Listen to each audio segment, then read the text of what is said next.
الحمد لله الذي علم الإنسان ما لم يعلم، والصلاة والسلام على قاسم العلوم والحكم وعلى آله وصحبه صلاة العرف والأجم. أما بعد، فأعوذ بالله من الشيطان الرجيم. بسم الله الرحمن الرحيم. ورفعنا لك ذكرك، صدق الله العظيم.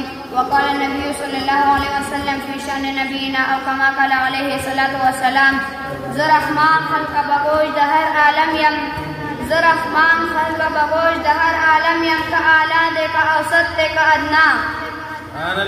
په مجلس د عالمانو بس رزر شي، په مجلس د عالمانو بس رزر شي، که څوک کاڼي وي الوټه د صحرا.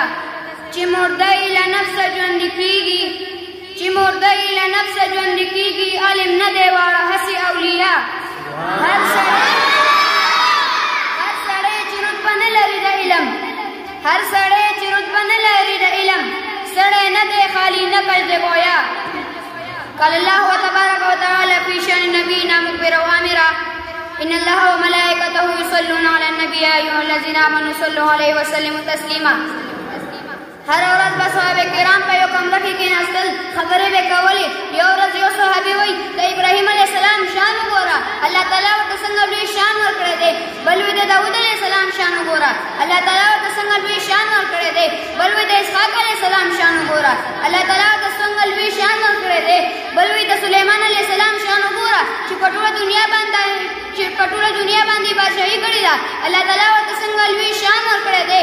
بل وایي: د ادریس علیه السلام شان وګوره، الله تعالی ورته څنګه لوی شان ورکړی دی. په دې کې محبوب علیه السلام راغی او ورته وایي: ای صحابو، دا تاسو چې څه وویل دا ما واورېدلو، که د ابراهیم علیه السلام شان دی دا مو ورته الله تعالی ورکړی دی، که د داود علیه السلام شان دی دا مو ورته الله تعالی ورکړی دی، که د اسحاق علیه السلام شان دی، که د سلیمان علیه السلام شان دی، که د ادریس علیه السلام شان دی، دا مو ورته الله تعالی ورکړی دی. بیا محبوب علیه السلام فرمایي: ای صحابو، تاسو خو د دې شان واورېدلو، ډېر په تعجب کې مو بیان کو. اوس زما شان هم له ګورئ، زما لوی م ورئ، زما فضیلت هم ورئ، زما بړۍ م ورئ چې زما شان څه شی دی، زما لوی څه شی ده، زما فضیلت څه شی دی، زما بړۍ څه شی ده. صحابه ورته وایي: ای یا رسول الله، د تا شان څه شی دی، د تا لوی څه شی ده، د تا فضیلت څه شی دی، د تا بړۍ څه شی ده. حضور علیه السلام مې ورته فرمایي: زما شان دا دی چې الله تعالی زما نور پیدا کړی دی، ډېر زما نور نه مخلوقات پیدا کړي دي. حضور علیه السلام مې فرمایي: ما ته الله تعالی په قرآن کې وفرمایل: ورفعنا لک ذکرک، یا محبوب علیه السلام، موږ یې تاسو شان اوچت کړی دی. حضور علیه السلام مې فرمایي: زه په دې فخر نه کوم، دا ما ته الله تعالی لوی شان عطا کړی دی.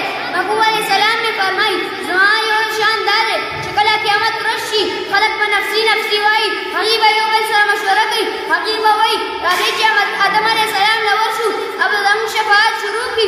په دې ورځ خو ډېره ګرمي ده، دا خو ډېره لویه ورځ ده. آدم علیه السلام له به ورشو، آدم علیه السلام له به راشي او ورته وایي: زه شفاعت نشم شروع کولی. داود علیه السلام له به راشي او ورته وایي: زه دا کار نشم کولی. اسحاق علیه السلام له به راشي او ورته وایي: زه دا کار نشم کولی. محبوب علیه السلام مې فرمایي: کله به یو نبي له راځي، کله به بل نبي له راځي، اخر کې به ما ته راشي، زه ورته داسې نشم ویلی چې زه دا کار نشم کولی. حضور علیه السلام مې فرمایي: ما ته به امتیان وایي: ای محبوب علیه السلام، موږ خو د ستاسو امتیان یو، ته خو زموږ شفاعت شروع کړه. محبوب علیه السلام مې فرمایي: زه په هغه وخت کې خپل ورته داسې لیدو لګوم، داسې حمد و ثنا به بیان کړم چې نه به زما نه مخکې چا بیان کړي وي او نه به زما نه پس څوک بیان کړي. ما ته به الله تعالی فرمایي: ارفع رأسک یا محمد، ارفع رأسک یا محمد، ارفع رأسک یا محمد. سر راپورته که محبوبه، سر راپورته که محبوبه، سر راپورته که محبوبه. چې څه غواړې وایه، چې څه غواړې وایه. د خپل ګنهګار امت په حق کې شفاعت شروع کړه، قبلوه مې.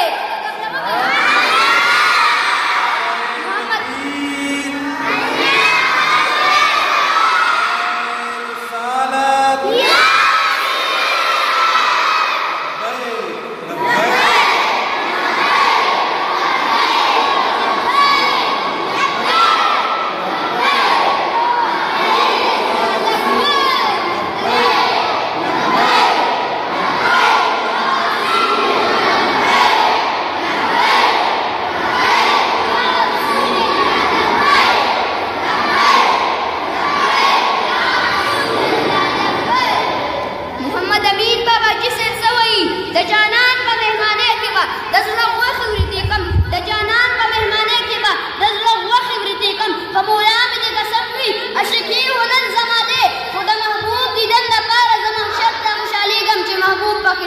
دا محشر اختر زما دی.